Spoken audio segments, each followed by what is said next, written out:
So regarding hair loss అంటే మనకి వంశపారంపర్యంగా వచ్చే హెయిర్ లాస్ బట్టతల్లో ఏంటంటే మనకి ఎర్లీ ఏజ్లో స్టార్ట్ అయినప్పుడు ప్రధానంగా మనం యూఎస్ఎఫ్డిఏ అప్రూవ్ డ్రగ్స్ 2 ప్రిస్క్రైబ్ చేస్తాం.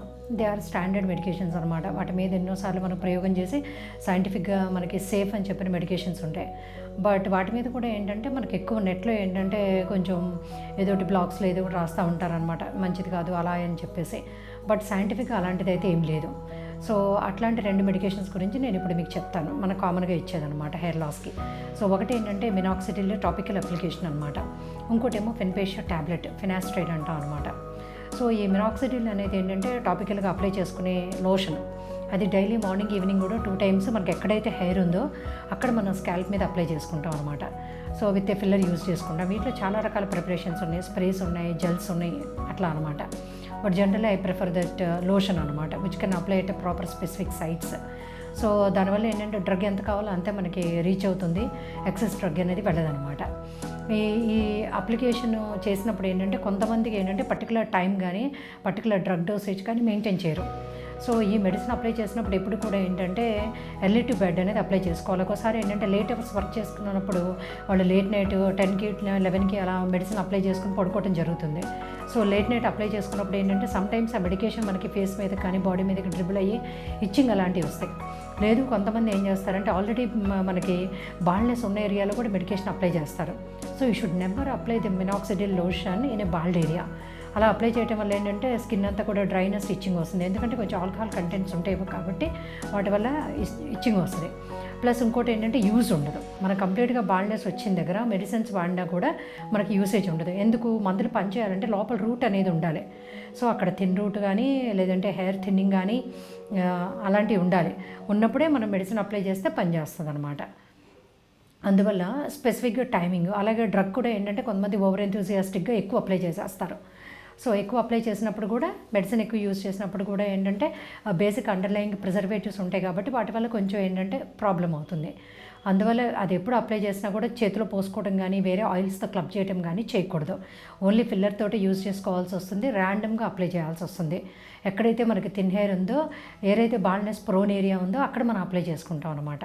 సో మెడికేషన్ వల్ల ఎక్కువ బెనిఫిట్ ఎప్పుడు ఉంటుందంటే early stages of hair loss start అయినప్పటి నుంచి మనం స్టార్ట్ చేసుకుంటే కనుక మెడికేషన్ బెనిఫిట్ ఎక్కువ ఉంటుంది మనకి. అలాగే చాలామందికి ఇందులో ఉండే డౌట్స్ ఏంటంటే ఎంతకాలం వాడాలి, జీవితకాలం వాడాలా అంటారు. జనరల్గా మనం ఈ మెడికేషన్ మినాక్సిడిల్ అనేది ఏంటంటే 100% సేఫ్ మెడికేషన్. సో అందువల్ల ఎంతకాలం వాడినా ప్రాబ్లం ఉండదు, ఎందుకంటే పైన టాపికల్గా ఇస్తాం కాబట్టి. బట్ సిచ్యువేషన్ బట్టి, కాజ్ ఆఫ్ హెయిర్ లాస్ని బట్టి, ఏజ్ని బట్టి మనం పర్టికులర్గా వాటిని ఏంటంటే 1 years వాడాలా, 2 years వాడాలా, లేదంటే మధ్యలో బ్రేక్ ఇవ్వాలా ఏంటనేది మనం సజెస్ట్ చేస్తూ ఉంటాం. అలాగే కొంతమంది ఏంటంటే పార్షియల్ హెయిర్ లాస్లో ఉంటారు, మిగతా ఎగ్జిస్టింగ్ హెయిర్ బాగానే ఉంటుంది కానీ ఏజ్ చిన్నగా ఉంటుంది. సో అలాంటప్పుడు ఏంటంటే వీ కన్సిడర్ దెమ్ బోత్ అనమాట. అంటే కంప్లీట్గా లాస్ అయిన దగ్గర మనం ట్రాన్స్ప్లాంట్ చేసుకుని ఎగ్జిస్టింగ్ హెయిర్ ఫర్దర్గా పోకుండా ఉండడానికి మెడిసిన్ కూడా మెయింటైన్ చేసుకోమని చెప్తాం అనమాట, along with life style changes. అది కూడా చాలా ఇంపార్టెంట్. సో సెకండ్ థింగ్ ఏంటంటే పర్టికులర్గా ఇంకోటి ఏంటంటే ఈ మినాక్సిడిల్ అనేది టాపికల్గా ఉంటుంది. యాక్షన్ అన్నోన్ అంటాం ఎగ్జాక్ట్గా చెప్పాలి అంటే కనుక. బట్ దీనిలో ఏంటంటే మనకి డైలటేషన్ ఎఫెక్ట్ ఉంటుంది. సో దాంతో ఏంటంటే కొంచెం గ్రోత్ ఫ్యాక్టర్స్ కానీ న్యూట్రియంట్స్ కానీ కూడా మనకి అలాంగ్ విత్ బ్లడ్ సర్క్యులేషన్ వెళ్తాయి. వెళ్ళినప్పుడు ఏంటంటే ఈ థిన్ రూట్స్ ఎక్కడైతే ఉన్నాయో వాటిని స్ట్రెంగ్తెన్ చేస్తుంది అనమాట. థిన్ రూట్స్ని థిక్నెస్ చేస్తుంది, స్ట్రెంగ్తెన్ చేస్తాయి అనమాట. అలాగే కొన్ని డార్మెన్సీ స్లీపింగ్ మోడ్ రూట్స్ ఉంటాయి, వాటిని కూడా యాక్టివేట్ చేస్తుంది మినాక్సిడిల్. యాక్టివేట్ చేసి మళ్ళీ మనకి న్యూ హెయిర్ వచ్చేలాగా కూడా హెల్ప్ చేస్తుంది అనమాట.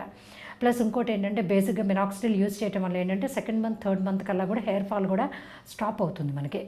బట్ ఈ హెయిర్ లాస్ మెడికేషన్స్ ఏదైతే మనం సజెస్ట్ చేస్తున్నామో ఇవన్నీ కూడా టెంపరీ బేసిస్లో మనకి బెనిఫిట్ అనేది ఇవ్వవు అనమాట. మినిమం టైం పీరియడ్ అంటే 6 months to 8 months వాడాలి. అలాగే మనకి ఇంకా ఎస్టాబ్లిష్డ్గా మనకి బెనిఫిట్ బాగుండాలి, లాంగ్ స్టాండింగ్ అంటే ఈవెన్ 1 to 2 years కూడా యూజ్ చేసుకుంటే కనుక మనకి చాలా మంచి రిజల్ట్ వస్తుంది వితౌట్ ఎనీ సైడ్ ఎఫెక్ట్ పర్టికులర్గా. అదే. సో ఇందులో ఉండే 2 మెడికేషన్ ఏంటంటే ఫినాస్ట్రైడ్ ట్యాబ్లెట్ అనమాట. ఇది యాక్చువల్గా థెరపటిక్ డోస్ 80 mg. జనరల్గా ఇది ఏంటంటే మనకి మేల్లో ఉండే ప్రాస్టేట్ గ్లాండ్ సప్రెషన్కి ఇస్తామన్నమాట. బినైన్ ప్రాస్టేటిక్ హైపర్ట్రఫీ అనే కండిషన్లో ఇది వాడేవాళ్ళు. కాకపోతే దీనికి ఉండే సైడ్ ఎఫెక్ట్ ఏంటంటే ఇంక్రీజర్ హెయిర్ గ్రోత్. అందువల్ల ఏంటంటే దీన్ని మళ్ళీ మనకి సైంటిఫిక్గా ప్రూవ్ చేశారనమాట హెయిర్ పెరగడానికి. అందువల్ల మనం హెయిర్ ట్రీట్మెంట్ దగ్గరకు వచ్చేసరికి ఏంటంటే ఓన్లీ 1 mg per day ఇస్తాం ఈ ఫెన్పేషియా ట్యాబ్లెట్ అనేది. ఇది ఓరల్ ఇంటేక్ అనమాట. ఇది కూడా మనకి అబ్జల్యూట్గా సేఫ్. ఎందు గురించి అంటే ఇందులో మెకానిజం ఆఫ్ యాక్షన్ ఎలా ఉంటుంది అంటే మనకి టెస్టోస్టెరాన్ నుంచి మనకి డైహైడ్రోటెస్టోస్టెరాన్ కన్వర్షన్ దగ్గర ఒక పర్టికులర్ హార్మోన్ యాక్ట్ చేస్తుంది, ఎంజైమ్ యాక్ట్ చేస్తుంది. అది 5-ఆల్ఫా రెడిక్టేస్ టైప్ 2 ఎంజైమ్ అంటాం అనమాట. ఈ ఫినాస్ట్రైడ్ ఏంటంటే ఈ టైప్ 2 ఎంజైమ్ని బ్లాక్ చేస్తుంది. దానివల్ల ఏంటంటే ఈ కన్వర్షన్ ఆఫ్ టెస్టోస్టెరాన్ నుంచి డిహెచ్టీ జరుగుతుంది. సో దానివల్ల లోకల్గా స్కాల్ప్లో సీరంలో కూడా ఏంటంటే డిహెచ్టీ కాన్సన్ట్రేషన్ తగ్గుతుంది. సో ఎప్పుడైతే డిహెచ్టీ కాన్సన్ట్రేషన్ తగ్గుతుందో ఆటోమేటిక్గా ఏంటంటే ఈ ప్రోగ్రెసివ్ హెయిర్ లాస్ అనేది ఆగిపోతుంది అనమాట. సో ఆన్గోయింగ్ హెయిర్ లాస్ ఉండకూడదు, ఎగ్జిస్టింగ్ హెయిర్ బాగుండాలి అనుకుంటే కనుక మనం ఈ ఫినాస్ట్రైడ్ యూజ్ చేయడం వల్ల ఏంటంటే చాలా ప్రొటెక్షన్ ఉంటుంది అనమాట. ప్లస్ సేఫ్ కూడా. ఇది హాఫ్ లైఫ్ కూడా ఏంటంటే చాలా తక్కువ, అంటే బ్లడ్లో ఇది అప్రాక్సిమేట్గా 6 to 8 hours మించి ఉండదు. అంటే యూజువల్గా మార్నింగ్ మీరు ట్యాబ్లెట్ తీసుకున్నారు అంటే బై ఈవినింగ్ అది బ్లడ్లోంచి వెళ్ళిపోతుంది అనమాట. అంత షార్ట్ యాక్టింగ్ డ్రగ్ అనమాట.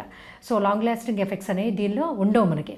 కానీ దీనిలో ఎక్కువగా ఏంటంటే కామన్గా భయపడేది ఎక్కువగా 2 ఫ్యాక్టర్స్ ఉంటాయి, but which are very rare అనమాట. సో అందులో ఏంటంటే ఈ ఎజాక్యులేషన్ ప్రాబ్లమ్స్ కానీ ఇన్ఫర్టిలిటీ కానీ ఎక్కువగా చెప్తూ ఉంటారు అనమాట, ఇంపార్టెన్సీ లాగా.